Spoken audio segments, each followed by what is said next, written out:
bertemu kembali di podcast PHP Indonesia untuk 7 Maret 2023. Apa kabar semuanya? Di podcast-podcast seperti biasa di minggu ini kita akan bahas artikel-artikel, berita-berita, dan kelas ataupun library pilihan yang bisa kita coba implementasikan di proyek-proyek kita selanjutnya. Berita pertama datang dari IDE kesukaan kita semua, PHP Storm, bahwa pada tanggal 27 Februari 2023 yang lalu, PHP Storm 2022.3.3 ini dirilis ya. Jadi sebuah editor PHP yang cukup berkelas dan cukup banyak dipakai sebelum VS Code ini banyak sekali dipakai adalah PHP Storm 2022. Dan di versi update 2022.3.3 ini ada beberapa bug yang diperbaiki begitu. Yang pertama tentang completion di Tailwind CSS yang sangat lambat di PHP Storm. Kemudian false negatif yang ada di saat kita mengeset box shadow ya, box shadow CSS property juga diperbaiki. Dan tentunya yang paling menjengkelkan adalah ketika PHP Storm ini tidak mampu membaca format WebP ya, sebuah format baru, sebuah format gambar baru yang saat ini sangat populer digunakan. Bagi yang ingin mencoba dan mengupgrade PHP Storm ini, silahkan download versi-versinya, sudah tersedia baik untuk Windows, Mac, maupun Linux. Berita kedua datang dari Symfony Framework 6.2.7 dirilis tanggal 28 Februari kemarin dan diumumkan oleh Om Fabien Potensier ya, di mana pada Symfony 6.2 ini banyak sekali bug yang diperbaiki. Dan bagi pengguna Symfony Framework silahkan di-upgrade Symfony-nya ke 6.2 dan diuji coba ya. Kemudian pada artikel minggu ini kita akan merekomendasikan beberapa artikel. Yang pertama itu datang dari titan.com tentang bagaimana cara menginterupsi atau mematikan sebuah proses PHP yang sangat panjang atau terlewat panjang atau terlalu panjang ya, atau ngebug lah dalam bahasa sederhananya. Untuk melakukan monitoring ini, jadi tulisan yang ditulis oleh Om Tony Mesias ini, linknya ada di deskripsi ya. Jadi pertama kita harus melakukan monitoring jobs yang kita lakukan atau monitoring proses yang kita lakukan menggunakan PHP ini. Kita bisa menggunakan function time deployment is still running ya. Jadi kita cek dia misalkan setiap 15 menit, setiap 10 menit, atau setiap setengah jam kalau memang prosesnya itu lama. Kemudian jika kita menggunakan Laravel misalnya, kita bisa menggunakan PHP Artisan untuk melakukan scheduling task tersebut untuk memonitor task yang berjalan dan kita estimasikan cukup lama. Nah, tujuannya apa? Sebenarnya tujuannya untuk membuat server kita itu sehat, query database kita itu sehat, tidak terkotori atau tidak terganggu dengan proses yang terlalu lama berjalan dan bisa saja berpotensi memang ngebug begitu. Jadi bagi yang tertarik mengimplementasikan ini, silakan baca How to Kill Switch Interrupting Long and Running Processes ya, ditulis oleh Om Tony Mesias. Linknya ada di description box. Kemudian artikel kedua tentang bagaimana Gatland membuat web interface. Ini ada beberapa item ya. Yang pertama dari segi interactivity, typography, motion, touch, automation, accessibility, design, dan semuanya disajikan sangat menarik di website namanya rauno.me/interfaces. Linknya ada di description, silahkan dibaca dipublikasikan tanggal 24 Februari kemarin. Kemudian artikel selanjutnya tentang bagaimana mengimplementasikan two factor authentication menggunakan TOTP base ya, TOTP base. Jadi two factor authentication ini saat ini adalah fitur yang sangat wajib kalau kita membuat sistem informasi yang membutuhkan tingkat keamanan yang lebih serius ya. Jadi ketika login, user itu harus mendapatkan autentikasi, kode autentikasi. Selain dia memasukkan password, dia juga harus membuktikan dia berhak mengakses sistem tersebut dengan kode yang kita kirimkan.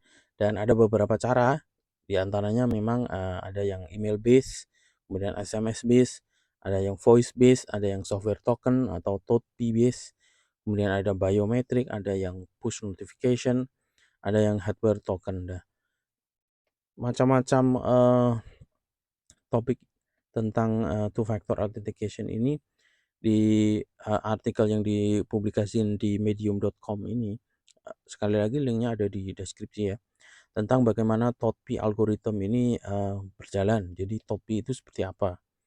Nanti TOTP ini secara garis besar dan secara sederhana itu mirip dengan apa yang dilakukan atau diimplementasikan oleh Google Authenticator.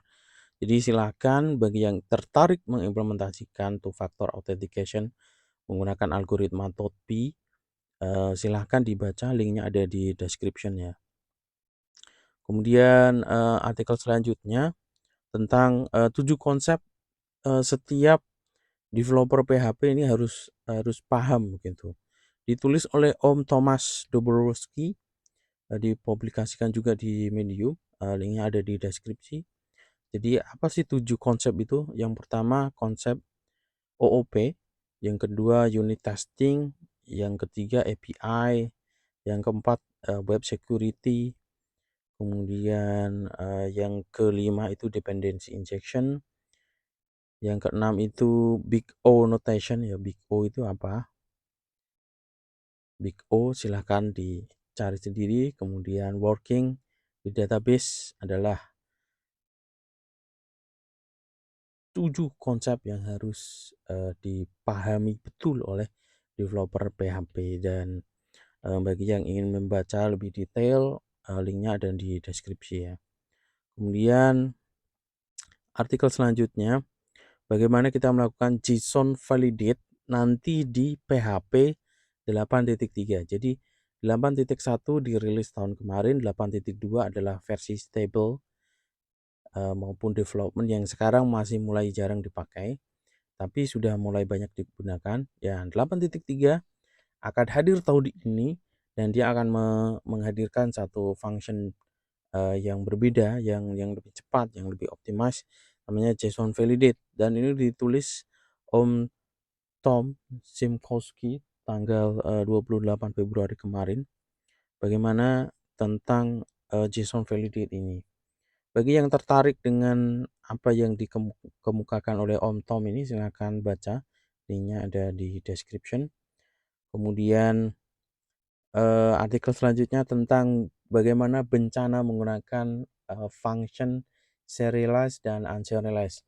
Ini saya juga pernah mengalami ya dulu ketika baru pertama kali terjun ke menjadi developer PHP, dan saya melihat serialize dan unserialize ini diimplementasikan cukup banyak di WordPress ya. Kemudian di beberapa sistem yang dikembangkan oleh senior-senior saya.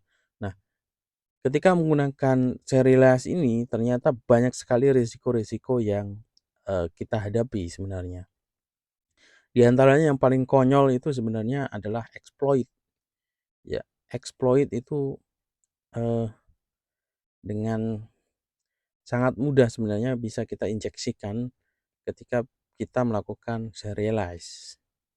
Nah, bagi kalian semua yang saat ini sedang menggunakan serialize, silahkan baca artikel tentang di serialization disaster di PHP ini, linknya ada di deskripsi. Dan untuk artikel terakhir yang akan kami rekomendasikan pada podcast kali ini adalah bagaimana cara mengupgrade Eloquent Accessors dan Mutators dari Laravel 9 ya. Bagaimana caranya? Silakan diikuti, tutorialnya ada di description box. Caranya memang sangat mudah, tapi cukup beresiko, jadi silakan digunakan di environment development ya.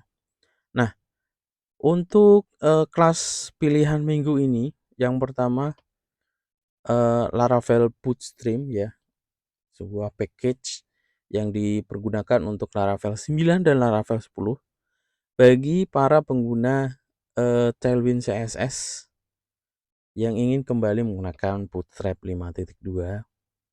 Jadi bagi pengguna Bootstrap 5 yang gagal move on dan tidak mau beralih menggunakan Tailwind CSS yang dimasukkan di Laravel Jetstream di Laravel 9 dan 10, silahkan install library namanya Bootstream.